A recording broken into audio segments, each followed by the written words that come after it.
Before dawn, in a stone room barely wide enough to turn around in, a woman sits with a blade pressed against her own hairline.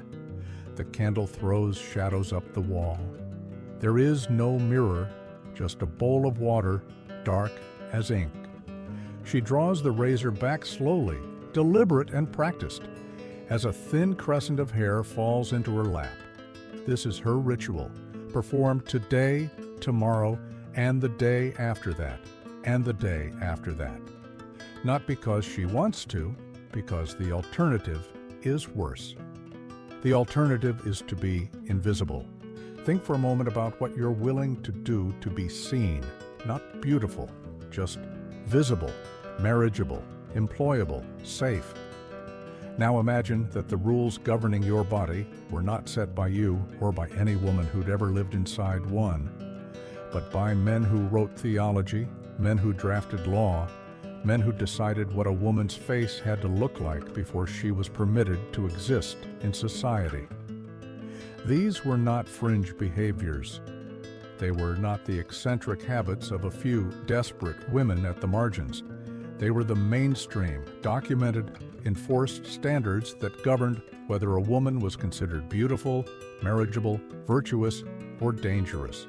8 rules, each one stranger than the last. And the final rule, the one that carried not just social consequences, but legal and mortal ones, is the one you need to stay for. The razor scrapes again, the candle gutters. Outside, the bells of a church begin to toll lauds, calling the faithful to prayer. The woman does not stop. She has 4 more centimeters to go. Rule 1, the high forehead. We imagine medieval women as naturally beautiful, unplucked, unpainted, untouched, wild-haired and windblown, moving through a world too raw and honest for vanity. That is the myth. The reality begins with a razor and a hairline. From approximately the 13th century onward, a large, high, rounded forehead was considered one of the most coveted features a woman in Western Europe could possess. Not slightly elevated, architecturally enormous. The ideal brow rose from the eyebrows in an unbroken pale arc, sweeping upward and backward to where the hair began, except the hair was supposed to begin much, much further back than nature intended. Women used razors, crude, unsterilized blades, to shave back their hairlines, approximately 2 centimeters from the front alone. But it did not stop there. The nape of the neck was shaved. The hair behind the ears was removed. Any visible strand that might interrupt the ideal silhouette was eliminated, one scrape at a time, with metal instruments that had never heard of infection control. In a world without antibiotics, an infected hairline wound was not a minor inconvenience. It was a significant and life-threatening health risk. And yet, women kept the blade, because the social cost of a low hairline was calculated, consciously or not, as higher than the physical cost of the wound. Part of the explanation lies in the headwear of the era. The hennin, the tall, conical hat associated with late medieval court fashion, demanded a specific canvas. For the hennin to achieve its full visual impact, the silhouette below it needed to be clean, bare, almost architectural. The face had to become a pedestal for the structure above it. And so the woman shaved and smoothed and carefully tended to the irritated skin and pinned the cone in place and walked out into the world as if the choice had always been hers. This maintenance was not occasional, it was continuous. Hair grows back.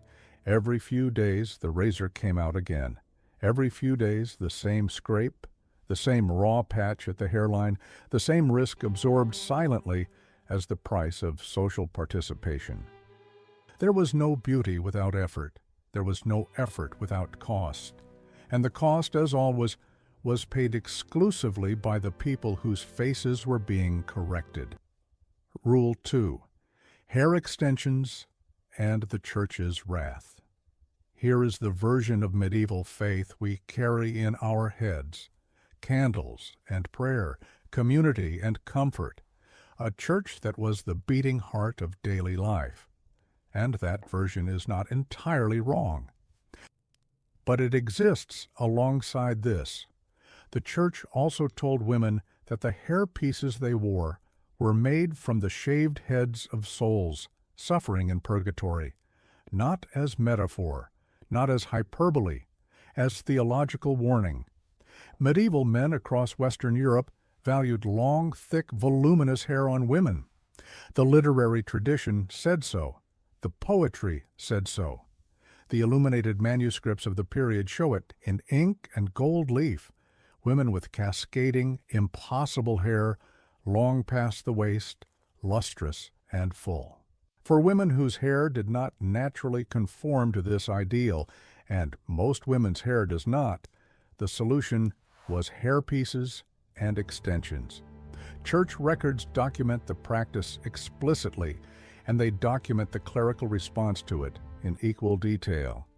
Clergy preached, with apparent urgency, that artificial hair was spiritually contaminated. The argument was not merely that vanity was sinful, though it was, and this was said loudly, but that the specific hair being used in hairpieces came from the heads of the dead, from souls in torment, from purgatory's captives, shaved and used as raw material for the vanity of the living. Imagine sitting under that information. You have pinned someone else's hair to your head this morning. You did it because your husband finds it appealing, because your neighbors wear them, because in the marriage market where your future is literally negotiated, your hair is part of the collateral. And now a man in a pulpit is telling you that you are wearing the damned, and still the practice persisted, despite the sermons, despite the spiritual threats, despite the genuine documented fear of purgatory that shaped medieval inner life from childhood onward. Women kept wearing the hairpieces. What does that tell you? It tells you that the social pressure to be desirable, to be marriageable, to be chosen, to survive in a world where a woman's legal and economic existence depended on securing a husband, was greater than the fear of damnation. That is not vanity. That is a calculation, painful, humiliating, and entirely rational. Rule 3. Blonde at any cost. Medieval beauty ideals were natural, the myth says, unprocessed, close to the earth. Perhaps a woman might wear a flower, pluck a wild herb, nothing so crass as cosmetic intervention. The reality smelled of goat urine and saffron. Blonde hair, described in medieval poetry as the color of angels, depicted in religious painting as the God-given attribute of saints and virtuous maidens, was the dominant beauty ideal across much of Western Europe from the 12th century onward. If you were born with dark hair, you were born at a disadvantage in a beauty economy that assigned your value partly by proximity to the angelic. Women with dark hair used a documented mixture of saffron and goat urine applied directly to the scalp, then sat in direct sunlight while the mixture dried, hoping the chemical interaction would lift the color towards something lighter. Consider what that actually meant. The smell of fermented animal waste warming in the sun. The sting of an alkaline mixture against scalp skin already irritated from the week's shaving. The streaks of yellowish residue drying on the neck and forehead as the mixture ran. And then the waiting, hours in the heat, hoping for a result that was never guaranteed, that faded quickly, that would require the whole ritual again next week. Then there were the opals. Medieval lapidary manuscripts, texts cataloging the magical and medicinal properties of stones, recorded that opals worn around the neck could preserve and protect blonde hair. Through sympathetic magic, the play of color inside the stone was understood to correspond to the shimmer of fair hair, and proximity would maintain the connection. Women who could afford opals wore them for this reason, among others. Hold those two things together for a moment. A woman sitting in the sun with animal urine in her hair, an opal around her neck, waiting for magic and chemistry to collaborate on a color her genetics refused to produce. She was not a fool. She was a woman deploying every tool available, the empirical and the mystical, the practical and the hopeful, inside a system that had told her clearly and repeatedly that what she was born with was not enough. Rule 4, the plucked brow, the bare lash metal tweezers, individual lash removal. The waterline of the eye was left completely bare and exposed. This is not the natural, simple face the medieval myth gives us. This is something else entirely. High and late medieval aesthetic ideals, documented in illuminated manuscripts and captured in period poetry, favored women with plucked or fully shaved eyebrows and removed eyelashes.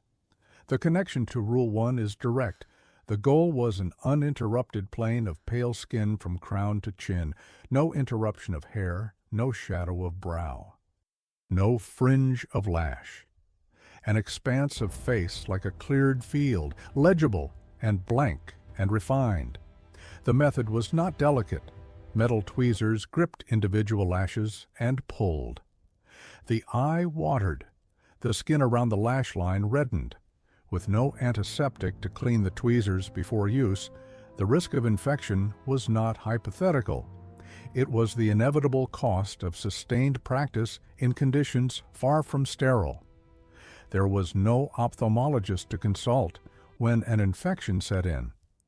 There was no antibiotic to contain it. There was herbal medicine, faith, and hope, and the knowledge, which every medieval woman carried in her body, that infections of the face could kill you. And still, the tweezers came out. Because to have a brow, to have lashes, was to signal something wrong, a failure of femininity, a proximity to the laboring class who had no time for maintenance, a body that announced itself too loudly. The refined woman was the woman whose face disappeared, whose features receded, whose skin presented an almost abstract surface, scrubbed of particularity, of biology, of evidence that a living body lived behind it. Rule 5, the rounded belly. Every era has its body ideal, and we tell ourselves our era is uniquely cruel, uniquely distorting. We may be right, but consider this. In the late Middle Ages, the beauty standard required a visibly rounded, protruding abdomen. Manuscript illuminations document it. Period fashion silhouettes enforced it, using fabric gathering and strategic cut to emphasize the lower abdomen rather than flatten it. A flat stomach, visible ribs, hollowed sides, signaled not discipline or health, but poverty, illness, starvation. All associations that were genuinely dangerous in a world where malnutrition and famine killed people within living memory, sometimes within living sight. A rounded belly said, I eat.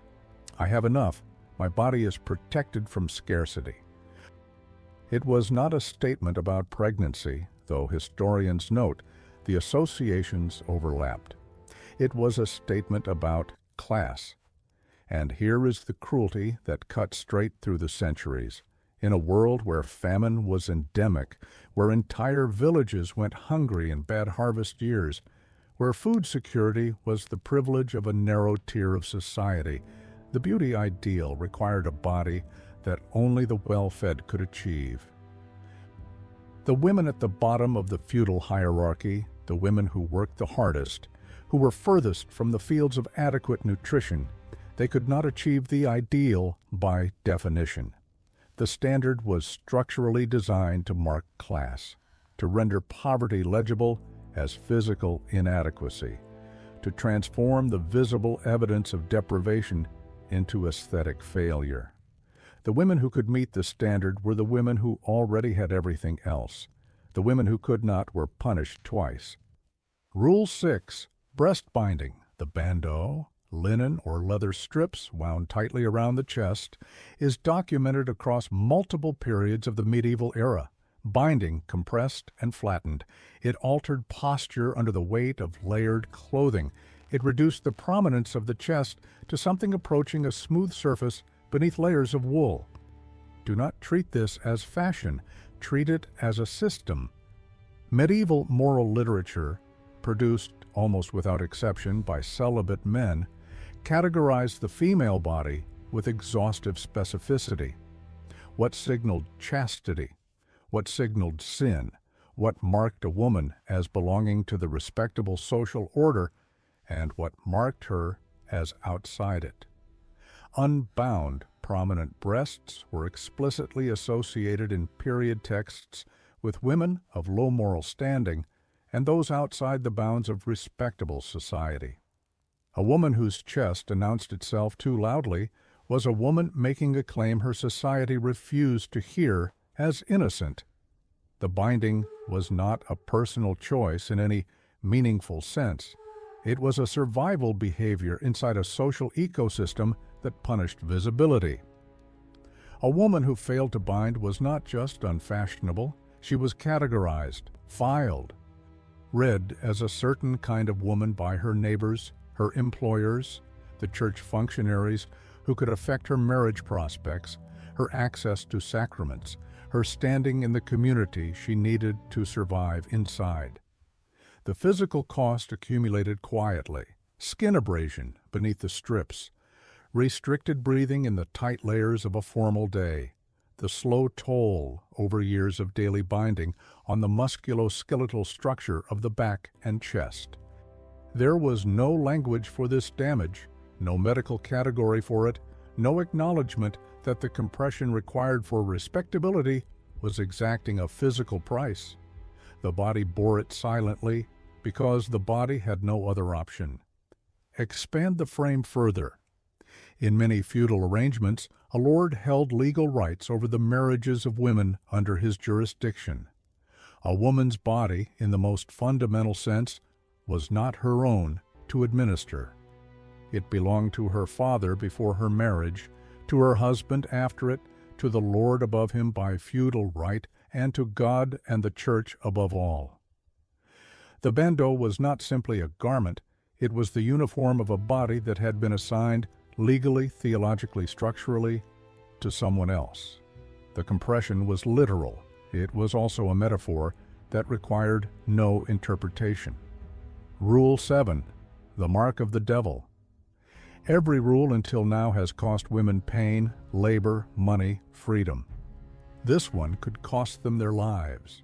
Late medieval Christian theology developed an extensive framework for identifying the servants of the devil, and it located the evidence on the body.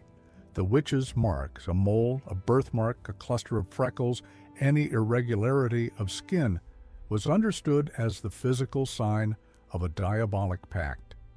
The devil pressed his mark into the flesh of those who had made a covenant with him. The mark was there to be found. Anyone who looked hard enough could find it. The Malleus Maleficarum, published in 1486, a treatise that served simultaneously as theological argument and procedural guide for church authorities investigating accusations of witchcraft, codified these beliefs. But the doctrine was not new. It had been accumulating in church teaching and popular belief for generations before the text crystallized it.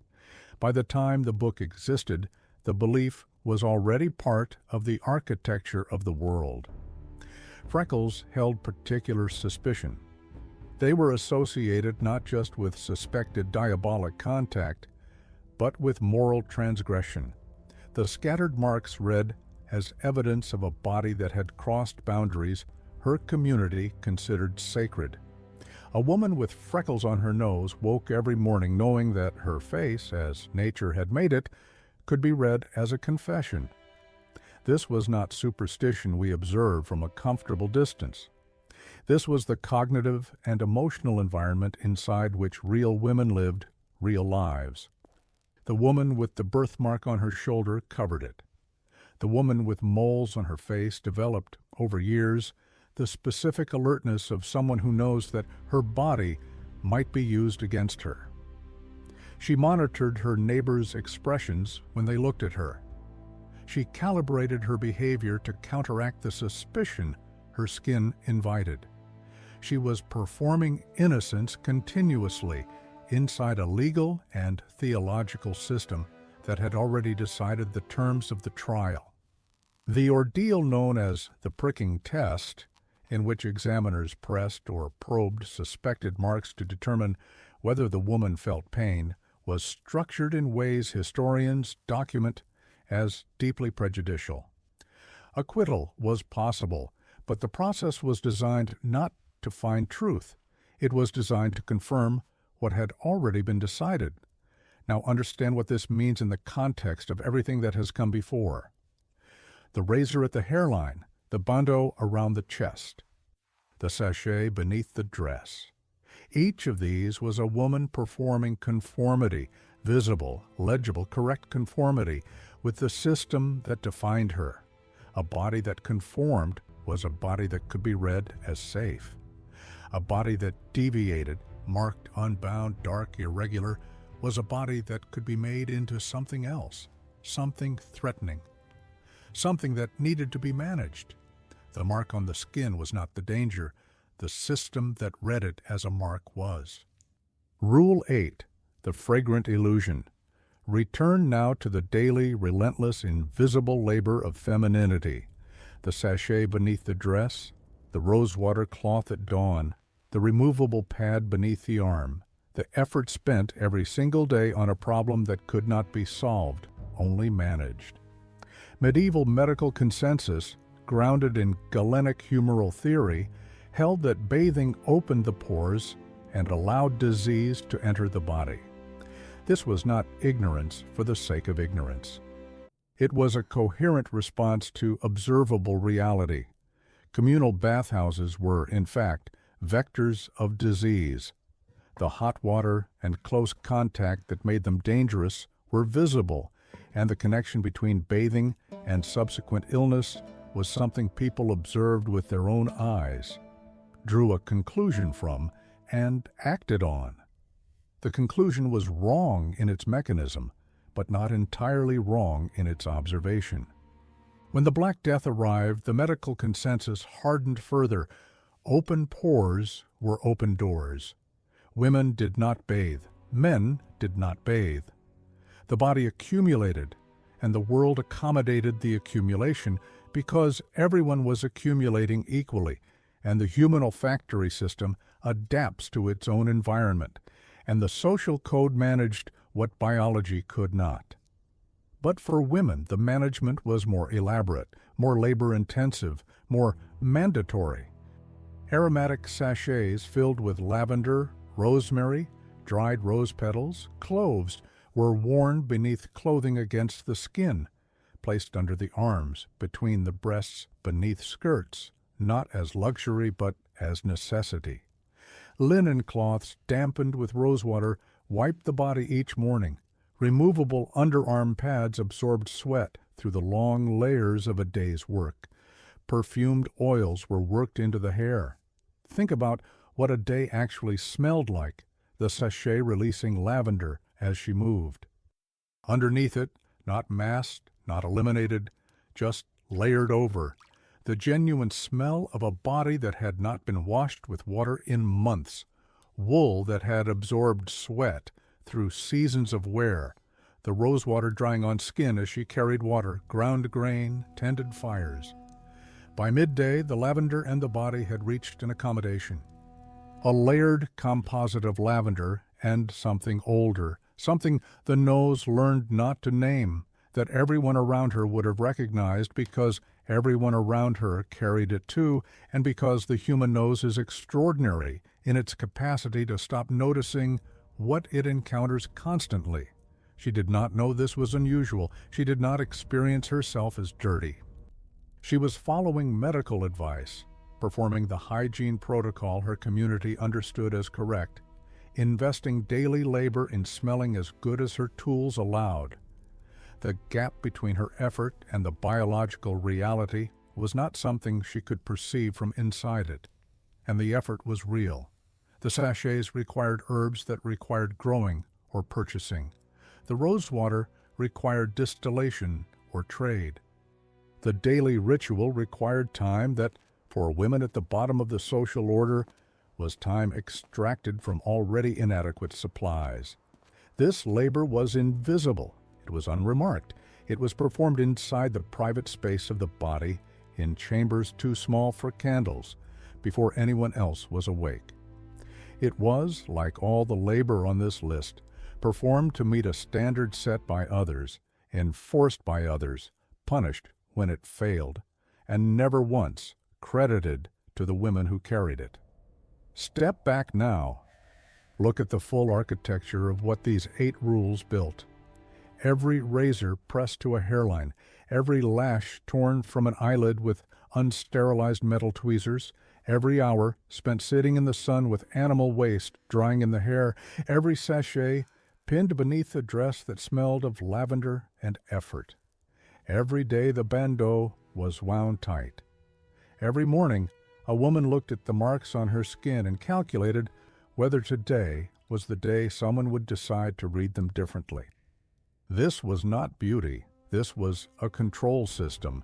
Each practice taken alone looks like a quirk, an oddity of another era that we observe with distant curiosity. Taken together, they form a single coherent argument about what a woman's body was for. It was not for her. It was for legibility, for conformity, for the production of a body that could be read by the men and institutions that held power as safe, controlled, Christian, owned. The woman whose body conformed, plucked, bound, pale, smooth, appropriately rounded in the correct places, and smoothed flat in others, was a woman who had performed her submission visibly enough to be allowed to move through the world with a minimal amount of threat directed at her. The woman whose body deviated, marked, unbound, dark, irregular, refusing the razor, was a woman who had given the system something to work with. Beauty was not freedom. Beauty was the price of not being dangerous. So next time you stand in front of a mirror in the morning, going through the routine you've assembled over years, the products, the steps, the standards you follow without always knowing who set them or why, take a moment to notice the weight of it. Not because your situation is theirs, it isn't. You have choices these women did not have. You have knowledge they were denied. You have, in most cases, the legal right to occupy your own body, to leave the house with natural brows, unbound, without a sachet, without fear that a birthmark will be used as evidence in a trial. These are not small things. They are the result of centuries of argument, resistance, and change that required enormous cost from the women who drove it. But the mechanism has not vanished. The pressure has not gone silent. Beauty standards still carry coercive power, still encode class, still signal conformity, still function as a system for making women legible to a world that finds female illegibility unsettling. The tools have changed. The underlying logic is patient. What these medieval women were, and this is what the razor and the sachet and the bandeau actually demonstrate, was not victims of simple ignorance. They were survivors of a system designed to make their compliance invisible, made to look like personal choice, made to look like vanity or love of beauty or the natural desire to be seen. They were ingenious. Inside impossible constraints, they found solutions. They pushed back where they could, wearing the wig the church condemned, sitting in the sun chasing a color that was never theirs, reaching for the opal, because the opal was something, and something was what they had. They found pleasure and identity in the margins of a world that had structurally committed to erasing both. That matters, not as comfort. The constraints were real and brutal, but as fact. They were not passive. They were not simply acted upon. They worked continuously in the space between what was demanded and what was possible, and they built lives inside it. If this changed how you see medieval life or how you see your own mourning, Hit like and subscribe so you don't miss what's coming next. Drop a comment below. Which of these 8 rules shocked you the most? I want to know.